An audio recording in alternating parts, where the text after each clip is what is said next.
Good morning, good health mga idol.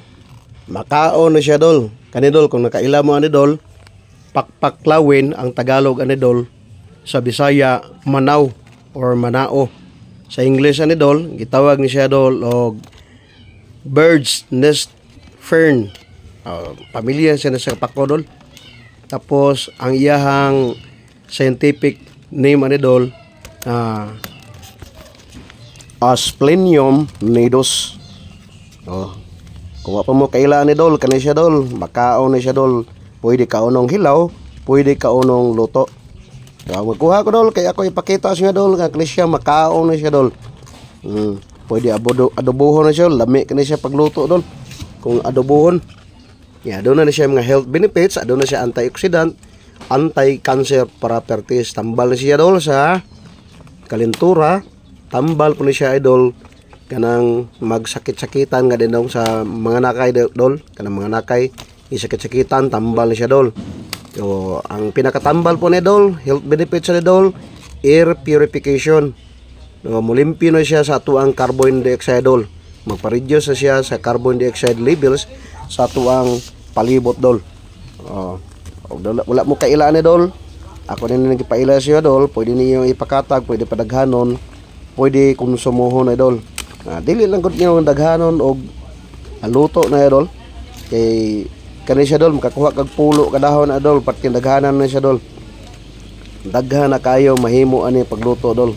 Nindot ni siya dol, lutoon, butangan og tinapa or pindi sa inyo unsay isagol, piniritong isda ba. So kani dol, ato nin dalhon sa balay dol, ako ipakita sa inyo nga pwede na siya kaunon nga hilaw, pwede kaunon nga luto.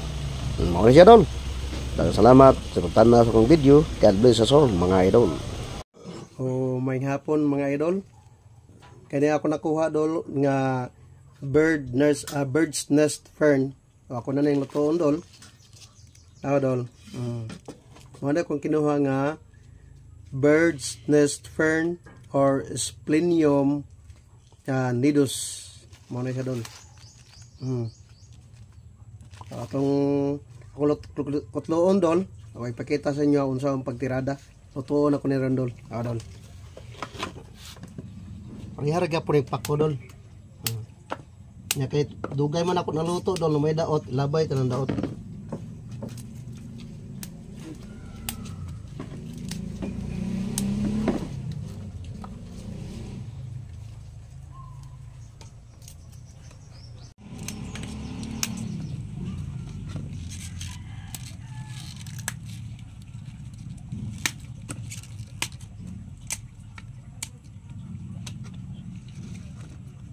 Extensikan lang.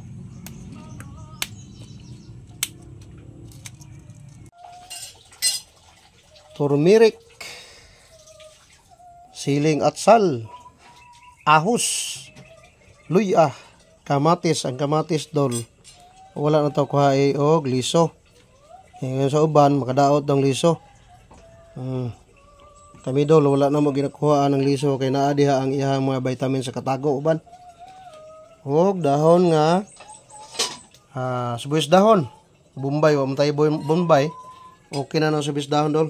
Muna akong ingredients dol sa kuang bird's nest fern. Tanawa dol, muna siya dol, ako nilutoon dol.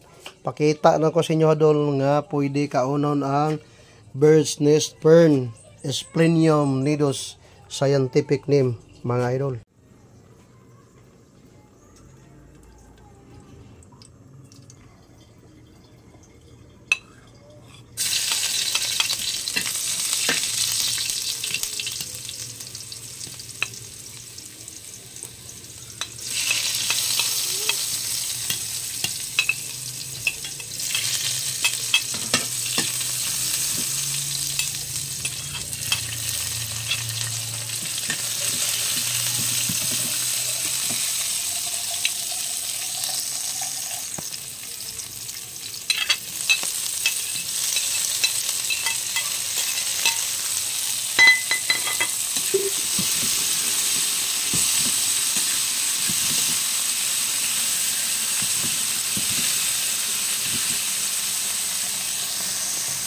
O isagol na nato na dol ang ato ang bird's nest fern.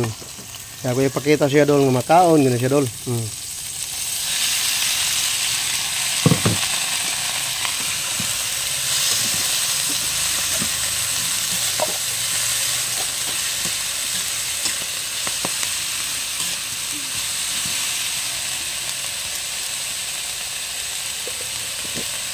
Lahan ito asin gamay daan dol. Asin.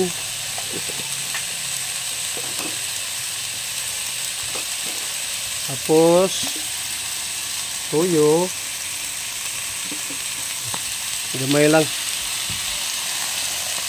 Pangpalasa. Ano yung pangpalasa na ito dol.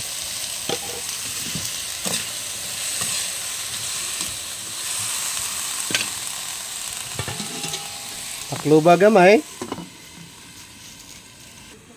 So kay nagawas ng asos kilid dol. Nagpamatuod. Nahapit na maluto.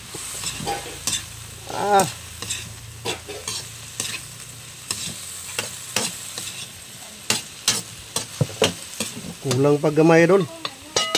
Kulang paggamay. Pagtauran. Luto lagi dol.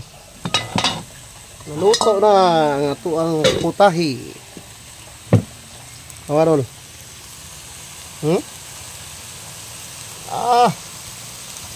Perting labi dol, no? So, magsukad na ta dol. Kay mga taog. Lungo na to ni.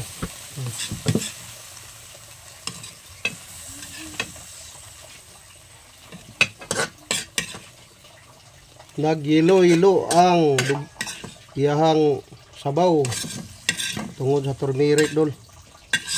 Nagyelo-yelo.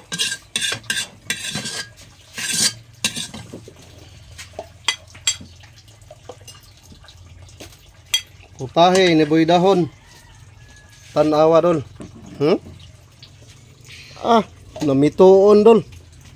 Namituon ang sudan ni boy dahon nga bird's nest fern.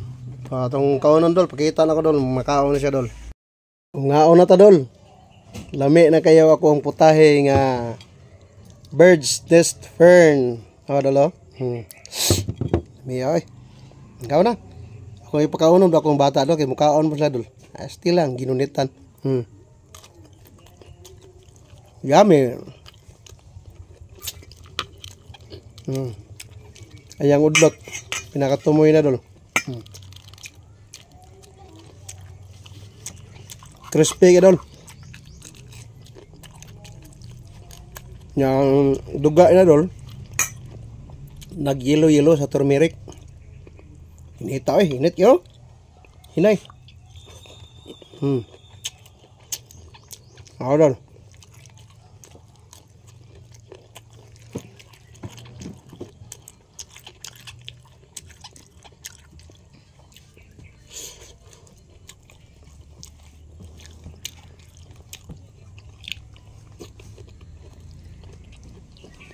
Mga unta mga idol.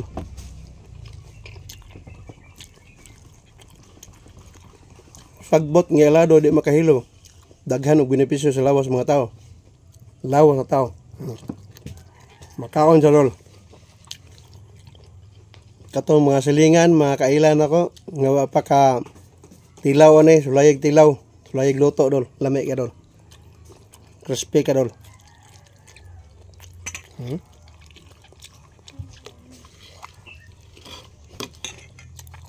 Nakasibuy dahon dol. Nalagyan mo kaog sili dol. Yung sili hinog man tamis siya. Isara kabuk hinog kay naunahan sa pirok-pirok.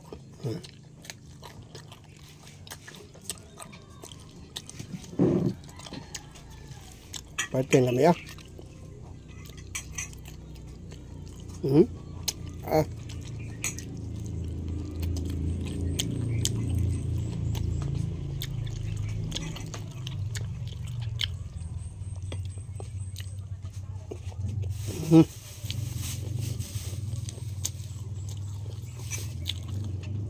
Lami ka doon. Nag-yelo-yelo. Tadol. Ayan, usik. Nag-yelo-yelo ang sabaw. Doon sa turmeric. O, diyan ako, tas on kayo doon. Busay, gutmon po mong apel diha. Salamat sa suporta. Boy Dahon. Katuwa pa kay Baluday. Ang ako ang page nga Boy Dahon. Pasensya jud kayo, na-remove gito idol. Na-remove to siya nga page kay aduna daw ko'y violation. Ako kabalo. Ano, nagka-violation ko impersonation. Sa ako walang estimate dol. Naay nagsilo sa kuha unsa ba? Gi-report ko dol. Naay violation ako nga impersonation nya gidesisyonan ko nila dol nga i-remove ako ang page. O di na gin ako ma-recover dol bisa unsa ako ako andol. Gi-appeal na ako sa Meta dol para mabalik kong page, di na gin mabalik page na ko dol. Ki-remove gyud nila. Okay mahimo dol kay decision man nila dol. Nga i-remove ako ang page kay naka-violation og impersonation. So, kato lang, daghang salamat sa nagsuporta ka Boy Dahon.